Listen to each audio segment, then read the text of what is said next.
El tráfico desde la avenida Jerusalén, bastante holgado a esta hora de la mañana. Puede usted observarlo ahí en la imagen que nos da el tráfico sb.com. Y la música que estamos oyendo es de Bon Jovi, ¿se acuerda? 1986. You Give Love a Bad Name. Esta fue la primera canción exitosa de esta banda, pese a que había ya lanzado 2 discos anteriormente. En 2009, VH1, la cadena de videos en Estados Unidos, dijo: esta es una de las 100 mejores canciones del rock de todos los tiempos. Fue la número 20 de esas 100 mejores canciones. Con ese fondo musical, vemos ahí el Boulevard del Ejército bastante atorado a esta hora de la mañana, y difícilmente es de otra manera en este sector de la capital durante todos los días de semana. Tráfico pesado a este momento en este sector. También tenemos tráfico en nuestro mapa difícil frente al Cifco, toda la Alameda Enrique Araujo, hasta antes de llegar al Salvador del Mundo sobre la Avenida Olímpica. Ahí tenemos congestión vehicular. Igualmente el Boulevard Venezuela, desde la clínica que está en este sector inicial del Boulevard Venezuela, la clínica del Ministerio de Salud, y hasta la avenida 3 de Mayo. Ahí tenemos bastante complicación. Todo lo rojo es difícil en el recorrido vehicular de esta hora. La Alameda Juan Pablo II, la Gabriela Mistral, el Boulevard de los Héroes, la 43, la 49 Avenida Sur también tiene dificultades a esta hora. Bueno, vamos a nuestra conversación esta mañana con nuestro invitado, el doctor René Portillo Cuadra, diputado de la Asamblea Legislativa, ex candidato a la vicepresidencia de la República. Gracias por acompañarnos, doctor. Un gusto tenerlo en este programa y en esta nueva casa. Muchas gracias, Rafael. Aprovecho para felicitarte por este nuevo set y esta nueva forma, esta nueva visión de la conducción del programa, que va en pro de todos los salvadoreños que te ven todas las mañanas. Pues vamos a tener oportunidad, y si hay preguntas para usted también, de trasladárselas desde el público, si hay alguna duda. Doctor, lo invitamos porque usted conoce mucho de derecho constitucional, y queremos aprovechar esa experiencia ya que está en la Asamblea, porque podría venirse al país la idea y la propuesta de Estados Unidos de que también en El Salvador funcione una comisión internacional contra la impunidad. Honduras está en un diálogo nacional y el tema está sobre la mesa. La lucha contra la corrupción lo exige. Estados Unidos está pensando en que puede ayudar al Triángulo Norte, pero dice: tenemos que tener seguridad de que en estos países no hay corrupción. De hecho, ya dijo: vamos con unos cuantos millones, no los 1.000 millones que se tenían pensado inicialmente, pero cerca de 700 millones podrían repartirse en el Triángulo Norte, pero no para los corruptos. Entonces la pregunta: ¿El Salvador necesita o no una comisión como esta? Hato Abund dice: no se necesita. ¿Usted qué piensa? Bueno, muchas gracias, Rafael. Sin duda alguna, este tema, por demás importante, hay que aclararlo. ¿Por qué los países del Triángulo Norte, Guatemala y Honduras, han decidido crear una comisión contra la impunidad? Lo han decidido porque sus instituciones en sus respectivos estados están totalmente rebasadas por la violencia, por la corrupción, por la impunidad. Entonces, al no avanzar en el combate eficaz del delito y en la sanción efectiva hacia el tema de corrupción, Naciones Unidas propone ayudar a estas instituciones, pero a cambio de una serie de medidas que sin duda alguna vienen a ayudarlas a la policía, a la fiscalía, a las procuradurías, a las instituciones sobre transparencia y rendición de cuentas, fortalecerlas, en primer lugar, a través de una depuración. Tiene que existir una depuración. Y en segundo lugar, a través de fortalecimiento de mecanismos procesales que permitan identificar, denunciar y castigar a aquellas personas que sistemáticamente ocupan al Estado con vías de corrupción. Entonces, estos países han entendido de que es una necesidad sociodemocrática que permitirá que el Estado de Derecho se vaya consolidando.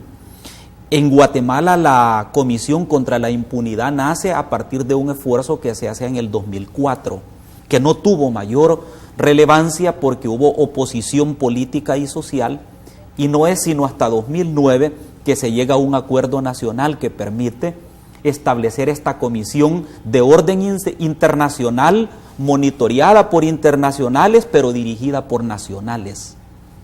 ¿Qué se necesita realmente en nuestros países para poder instalar una comisión contra la impunidad? Lo primero que se necesita es voluntad política del gobierno en turno.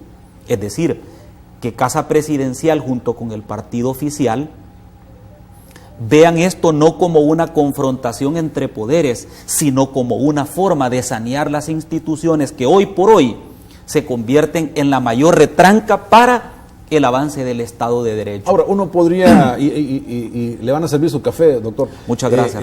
Uno podría pensar en esto, que el país no ha rebasado su institucionalidad, o sí, porque dependiendo de eso uno podría, como usted bien lo ha dicho, entender si necesita o no esta comisión.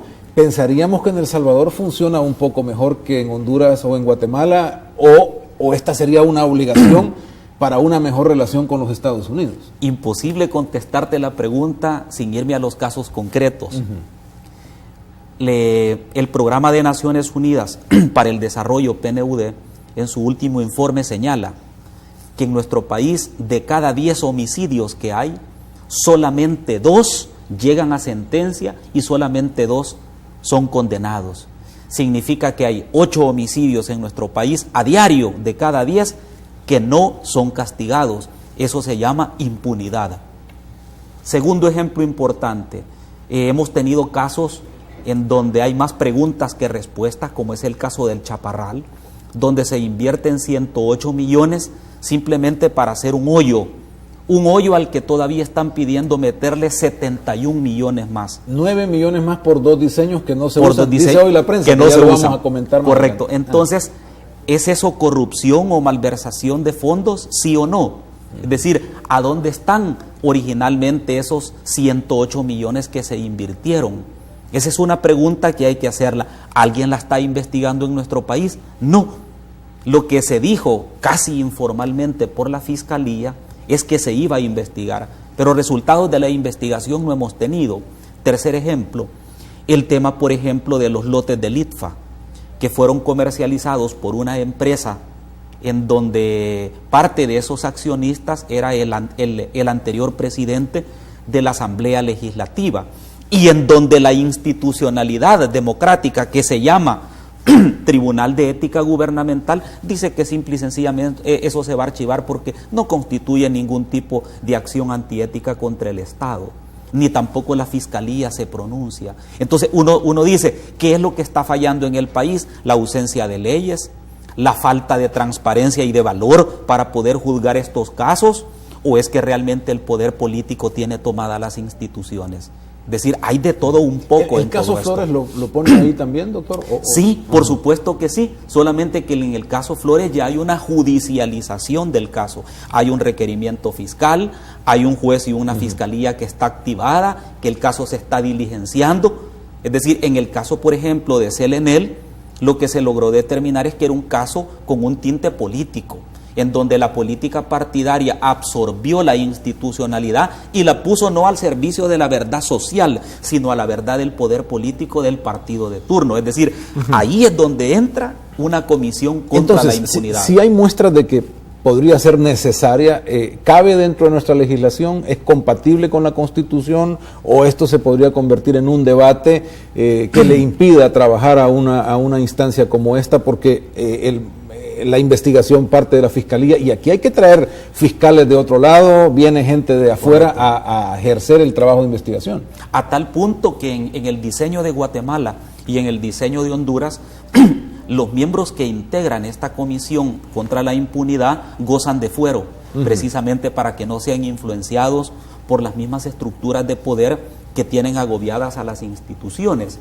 Es que este tema de la Comisión contra la Impunidad, hoy por hoy, para todos los países que conformamos el Triángulo Norte, es una necesidad si queremos seguir avanzando y no perder el Estado o convertirlo en un Estado fallido. Porque aquí el mayor problema que enfrentamos no solamente es la violencia, sino también la corrupción. Y dentro del tema de la violencia, el mayor problema no es la violencia en sí, sino la ausencia de mecanismos para combatirla. Ahí tenés, por ejemplo, Israel, la Franja de Gaza, Jericó, Jerusalén. Toda esta franja que está acá son países generalmente en guerra constante, pero son aviones fletados todos los días de todas las partes del mundo que van a visitar Tierra Santa. O sea que el problema no es la violencia, el problema es la forma de cómo se aborde. Allá en Israel tienen todo un mecanismo de seguridad que les permite tener un Estado fuerte, tener un Estado contra la impunidad, pero aquí en nuestro país no, aquí en nuestro país no se investiga. Entonces la ausencia de planes y la corrupción que pudiera existir en algunas instituciones, como es el caso del órgano judicial, como pudiera ser el caso de la misma Fiscalía General de la República y del mismo gobierno, en donde hay atisbos para poder deducir con meridiana claridad de que hay cosas que no se han investigado. Tú te recuerdas, por ejemplo, una noticia que salió hace más o menos un año, en donde se dio a conocer de que habían delincuentes infiltrados en la Policía Nacional Civil, en la Academia de Seguridad Pública y en la Fuerza Armada. Desde hace un año para acá tú te haces una pregunta: ¿quién ha rendido cuentas sobre la investigación de este caso? Nadie. En otros países de vocación democrática, estos funcionarios hubieran sido inmediatamente depuestos de su cargo, pero ahora lo que tenemos es a uno de ellos que va a estar de candidato a magistrado a la Corte, como es el director de la Academia de Seguridad Pública. ¿De dónde?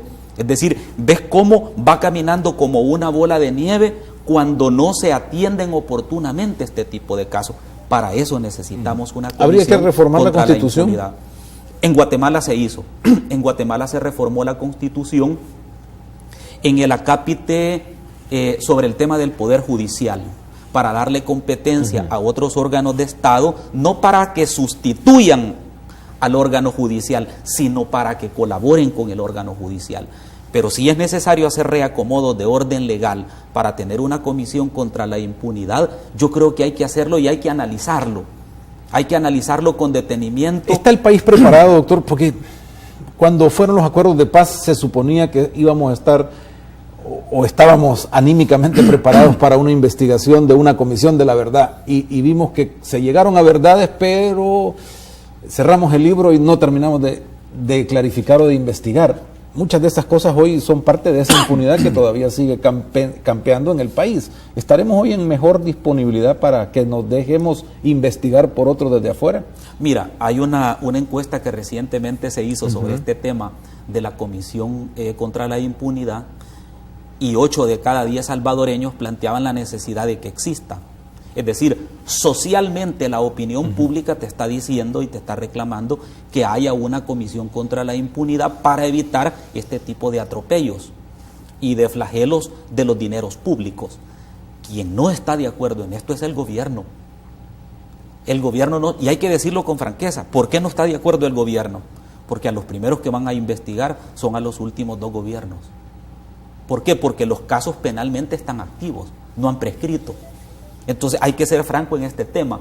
Es el gobierno el que se opone, porque ellos tendrían que rendir cuentas no solo sobre el caso del Chaparral, sino sobre el caso de Polistepeque, sino que tendrían que analizar serenamente el caso de los contratos que se dieron a una sola empresa de seguridad durante los pasados 5 años, que sumó más de $12 millones. Es decir, tendrían que darse, por ejemplo, una investigación alrededor del tema del pasaporte que se le expidió a una persona que no era miembro del cuerpo consular o diplomático de El Salvador y que se dijo que fue una orden del presidente.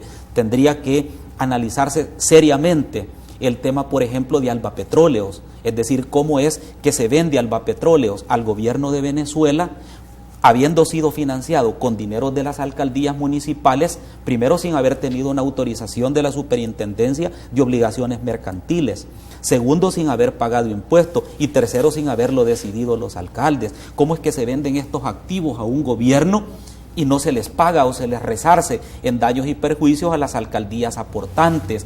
Es decir, aquí podemos nosotros tirar una cantidad de cosas que hoy por hoy no se están investigando porque están vinculadas al tema del partido de gobierno. Entonces, ¿quién es la retranca para poder, develar todos estos casos? Es el mismo partido de gobierno, porque ellos están involucrados.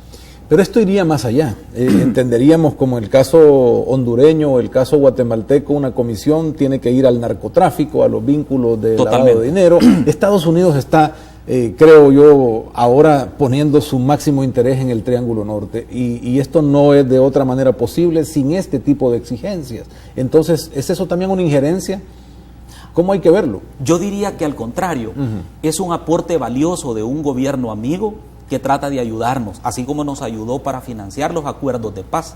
Ahora está ayudando, por ejemplo, a Honduras para crear esta comisión allá en Honduras y le aporta $2 millones para integrar la comisión. Así le ayudó a Guatemala y así nos pretende ayudar a nosotros creando una comisión que permita, digamos, desmantelar toda esa red de corrupción que hay en las instituciones, que allá en Guatemala, digamos, cada país tiene tintes diferentes, matices diferentes de cómo se ha tratado. Por ejemplo, en Guatemala, el centro del análisis de esta comisión es el tema de la investigación de grupos militares o paramilitares o parapoliciales de orden ilegal.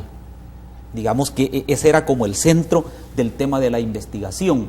En Honduras tiene que ver con el tema fundamentalmente de corrupción en el órgano judicial y en las policías, en la policía y en el estamento militar. Muy probablemente en nuestro país adquiera una connotación de análisis del tema de narcotráfico, pero también del tema de corrupción entronizado en el Estado, que no está permitiendo una depuración judicial, que no está permitiendo una depuración fiscal, una depuración en la Fuerza Armada, una depuración en la Academia de Seguridad Pública. Y lo más importante es, por ejemplo, en este tema de las armas que desaparecen de la Fuerza Armada, ¿quién está rindiendo cuentas sobre eso? Hay personas condenadas. ¿Quiénes son las personas investigadas? ¿A cuánto ascienden las armas que se han desaparecido? ¿Quién tenía el control y la custodia de las armas?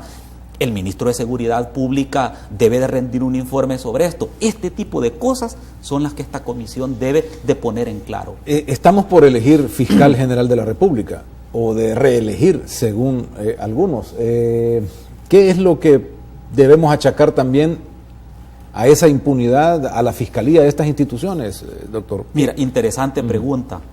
Interesante pregunta porque es la fiscalía la que, de acuerdo a nuestra Constitución, tiene la obligación de ejercer la investigación en materia penal. Además de eso, tiene otra obligación constitucional: velar por la legalidad del país. Y la tercera obligación constitucional es la defensa de los intereses de la sociedad.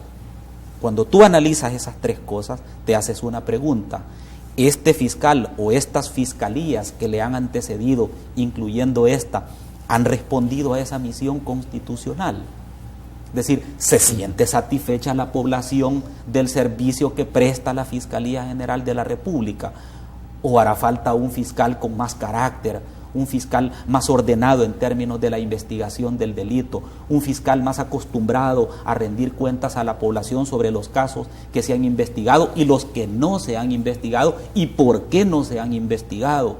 Es decir, yo estoy seguro que la población está en desacuerdo con los resultados de esta fiscalía. ¿Arena no votaría por la reelección?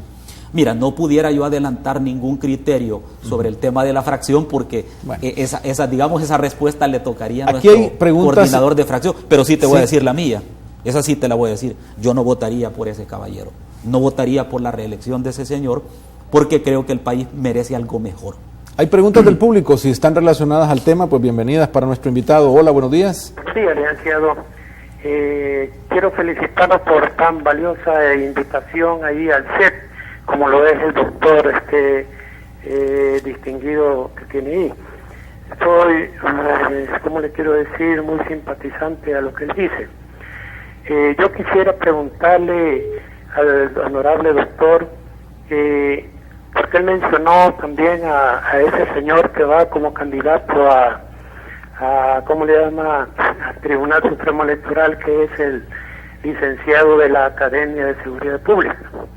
Ese señor, de sobra y entendido es que todo el mundo lo conoce, que es participante y es melenista, por un lado. Por otro lado, el tema que tocó sobre corrupción, tenemos al señor Merino, el Merino del FMLN, el que lleva el maletín negro desde cuando Chávez, y ahora pues el que ha escondido fondos del país para Alba Petróleo. Yo creo que todo se reparte, todos los fondos que se dan el gobierno por decreto de la Asamblea, reparte y no se ve lo que hacen, porque yo siento, y creo que Dios no me deja engañar, de que esos fondos como que los van a depositar a Alba Petróleos o otras empresas ahí negras que tienen ellos. El otro punto sería de corrupción, de que tengan cuidado con nombrar al presidente de la Corte Suprema de Justicia. Debería ser una persona que verdaderamente sea preparada y que directamente no sea partidaria, como dice el doctor ahí. Gracias. Yo le agradezco por la oportunidad y estoy con el doctor en todo lo que él dice, es cierto. Muy amable. Gracias, buenos días. Gracias por llamarnos. Hola, buenos días. Muy buenos días. ¿Alguna pregunta para nuestro invitado? Sí, mire, yo creo que es la primera vez en que presentan al doctor René Portillo Cuadra y que se explica de la manera explícita y clara con respecto a lo que necesitamos al país. Creo nosotros que necesitamos realmente esta comisión contra la corrupción. Todo está aquí corrupto. No tenemos, ¿qué le puedo decir? Una cuestión en que la gente, el pueblo, crea de que somos honestos, mucho menos dentro del gobierno. Esto incluye a tantos diputados y a todos los personajes que están dentro del tinglado político. Y entonces ellos se oponen a que venga una comisión para investigar esto, lo cual no creo que sea lo correcto. Lo correcto debería ser aceptarlo sin tanto problema. ¿Y por qué no quieren que haya una comisión sobre la honestidad y sobre la contracorrupción?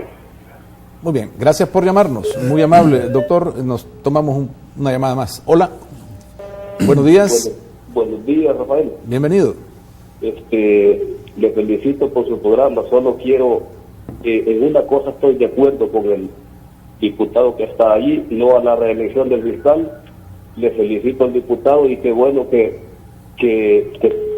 todos los diputados tuvieran esa perspectiva sobre la impunidad, creo que están hablando. Yo creo de que si hablamos de impunidad hay mucha tela que cortar, ¿verdad?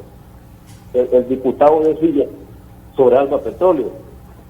Alba Petróleo nace en los gobiernos de Arena 2 años antes que el FMLN asumiera. Si es ilegal y hubo impunidad para plantar Alba en El Salvador, ¿por qué no lo dijeron en su momento si nace en los gobiernos areneros? Gracias. Muy amable, gracias por llamarnos, doctor. Bueno, muchas gracias por todos nuestros amigos que han llamado, agradecidos con sus comentarios. Todos son muy valiosos y le aportan al análisis de este importante tema. Yo solo quisiera aclarar en el tema de Alba Petróleos. El tema no es la constitución de Alba Petróleos, el tema es el funcionamiento de Alba Petróleos. Quiero comentarle, mi estimado amigo que nos habló al final de estas intervenciones, que hace exactamente 9 días dio un informe el Departamento de Estado de Estados Unidos en donde colocaba como violador de derechos humanos en el tema de información al señor Armando Flores, quien fue candidato a la alcaldía de Santa Tecla y exministro de Economía. Y precisamente este informe lo señala dentro de las violaciones a derechos humanos, lo señala como alguien que ocultó información de Alba Petróleos. Ocultó una información que de acuerdo a la ley es pública. Entonces, si no tienen nada que ocultar, la pregunta es, ¿por qué ocultan la información de Alba Petróleos? Yo creo que eso es bien importante, perdón Rafael, para entender que este no es un tema de orden ideológico, sino que es un tema real, es un tema que ahí está latente y que no ha sido lo suficientemente transparente en el tiempo. Ahora, si nos metemos en esto de la Comisión Internacional contra la Impunidad, uno también puede pensar que hay que hacer reformas importantes al área judicial. En Guatemala se hizo, Honduras está debatiendo sobre esto. ¿Qué pasa si nos metemos también a reformar en paralelo? Porque se necesita la Sala de lo Constitucional para convertirla en un tribunal constitucional, que son algunas de las cosas que hemos visto, pero en un ambiente como el que la Sala ha tenido políticamente en el país. ¿También esto es un riesgo o esto habrá que hacerlo de todas maneras? Fíjate que el diseño de las comisiones contra la impunidad no es levantar un ente paralelo a los organismos fiscalizadores, sino por el contrario,